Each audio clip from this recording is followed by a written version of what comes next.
स्वागत है आपका आत्मिक सफ़र में। आज फिर से हाजिर हूँ आपके बीच में ताकि परमेश्वर के वचन से आपको प्रोत्साहित कर सकूं और परमेश्वर के वचन का हम मनन कर सकें। आज जो हमारे लिए मनन का विषय है वो है योना नबी की पुस्तक, उसका 3रा अध्याय। इसके प्रथम 2 अध्याय हम पहले वीडियो बनाकर पोस्ट कर चुके हैं और एक दिन पहले हमने योना की प्रार्थना के नाम से वीडियो बनाया है। लगभग 3 सप्ताह पहले हमने अमिते का पुत्र योना के नाम से वीडियो बनाया था। उन वीडियोस को भी आप देख सकते हैं और सीख सकते हैं। आज जो हमारे लिए मनन का विषय है वह है योना नबी की पुस्तक, उसका 3रा अध्याय। और यहाँ पर हम योना का प्रचार कार्य और योना की सेवा और उसका आज्ञा पालन देखेंगे। और मैं आपके लिए पढ़ना चाहूँगा। यहाँ पर इस प्रकार से लिखा है, तब यहोवा का यह वचन दूसरी बार योना के पास पहुँचा, उठकर उस बड़े नगर नीनवे को जा और जो बातें मैं तुझसे कहूँगा उसका उसमें प्रचार कर। तब योना यहोवा के वचन के अनुसार नीनवे को गया। अब दूसरी बार योना के पास परमेश्वर का वचन पहुंचा है। पहली बार भी पहुंचा था और दूसरी बार क्यों पहुंचा? जब पहली बार जब परमेश्वर का वचन योना के पास पहुंचा था तब परमेश्वर ने यहोवा की आज्ञा अवहेलना की और वो तर्शीश की ओर भाग जाने के लिए उसने अपने जीवन को तैयार किया। अपनी सुविधा के अनुसार परमेश्वर की मिनिस्ट्री को स्किप किया, लेकिन उसका उल्टा हुआ।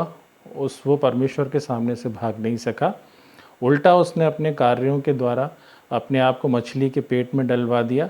और जब उसने वहाँ से एक बड़े छुटकारे के लिए परमेश्वर से प्रार्थना करी, परमेश्वर ने उसकी प्रार्थना को सुना। मछली ने फिर पेट से उसको बाहर कर दिया और उसके बाद फिर से परमेश्वर का वचन योना के पास पहुँचा। इससे हम ये सीखते हैं कि परमेश्वर का वचन परिस्थितियों के अनुसार कार्य नहीं करता। मेरे प्रियो, परिस्थितियां हैं जो बदल सकती हैं, लेकिन परमेश्वर का वचन नहीं बदल सकता।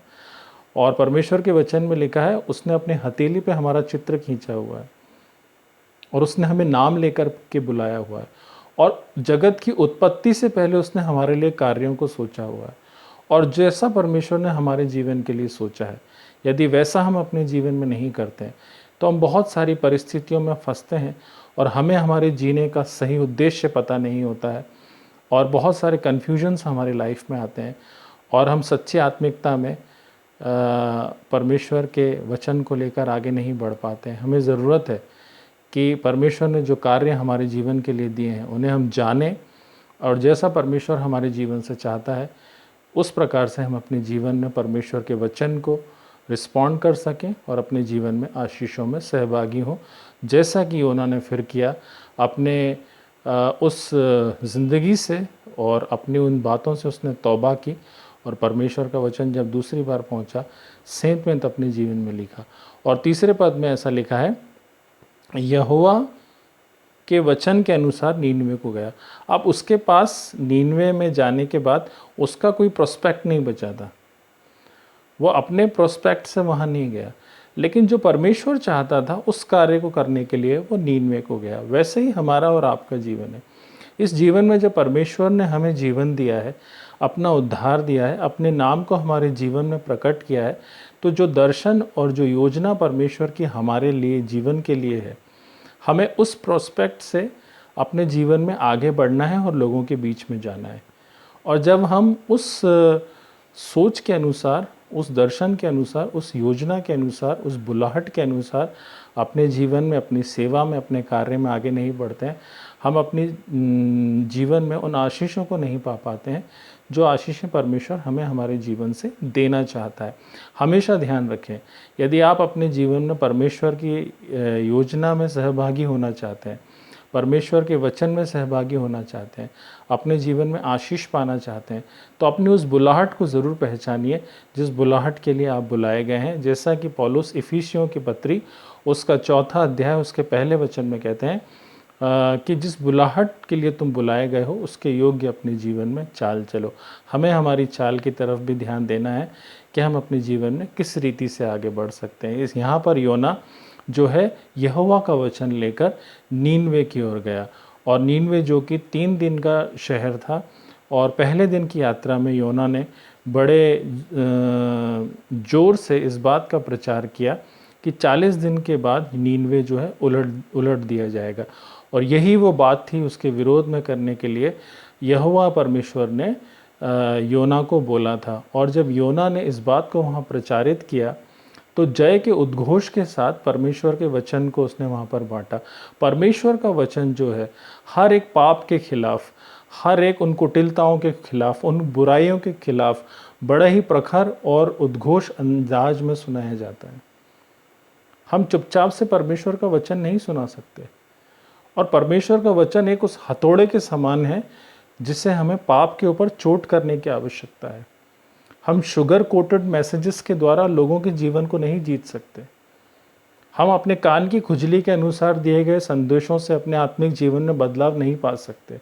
हमें ज़रूरत है कि हम परमेश्वर के वचन को एक हथौड़े के रूप में पाप के ऊपर चोट करें, ताकि वो सारी बुराइयां और वो सारी कुटिलताएं और वो सारी बुराइयां हमारे जीवनों से दूर हो जाएं और हम बड़े निर्मल होकर एक मांस का हृदय हमारे जीवन में उत्पन्न हो और हम परमेश्वर के लिए कार्य कर सकें।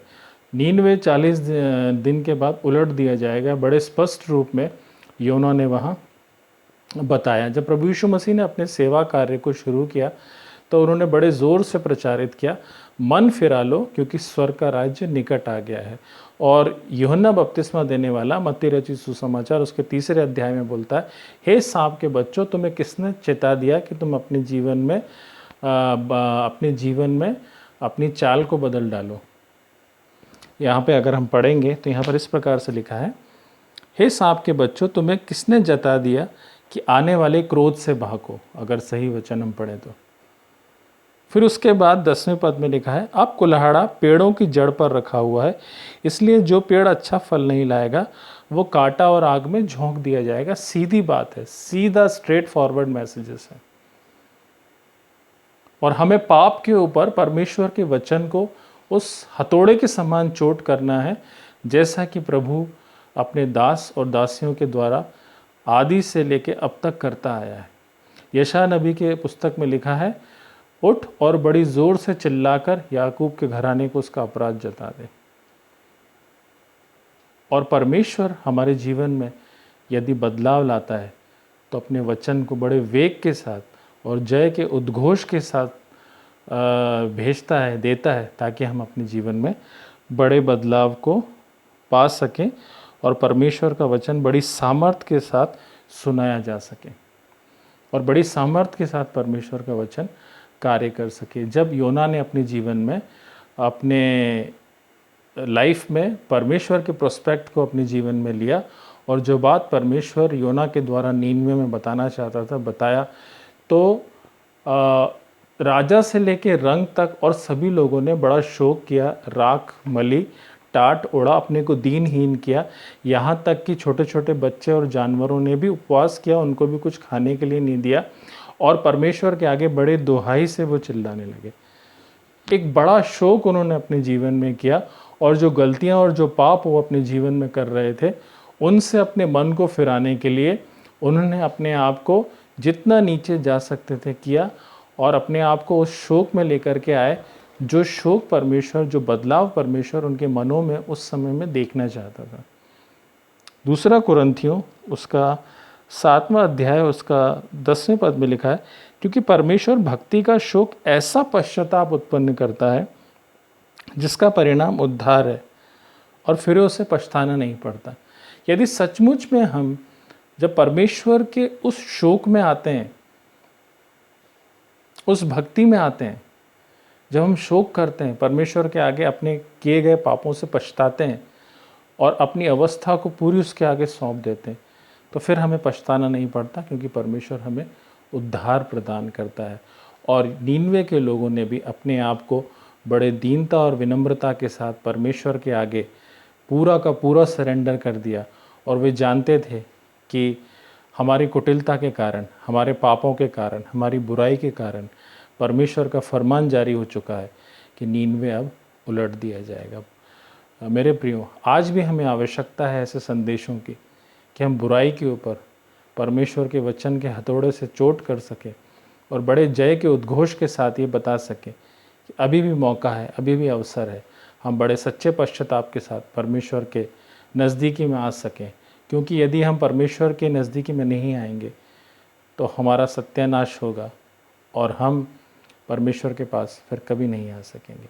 परमेश्वर का वचन बड़े शुद्ध और बड़े स्पष्ट रीति से बात करता है और वो कभी भी सहजता के साथ पाप के साथ बात नहीं करता। जब भी पाप, बुराई और विभिन्न प्रकार की कुटिलताओं के बारे में जब परमेश्वर का वचन बात करता है तो वचन के हथौड़े के साथ ही बात करता है। और नीनवे के अंदर योना ने केवल एक दिन का प्रचार किया था और राजा से लेकर नीचे प्रजा तक एक सच्चे पश्चाताप में आए और एक बड़ा पश्चाताप हम वहाँ देखने पाते हैं। और उन्होंने ना केवल पश्चाताप किया, प्रार्थनाएं की, लेकिन उपवास भी रखा और परमेश्वर से अपने कामों की तौबा भी की और इस बात की आशा की कि क्या जाने परमेश्वर हमारे पाप को क्षमा कर दे।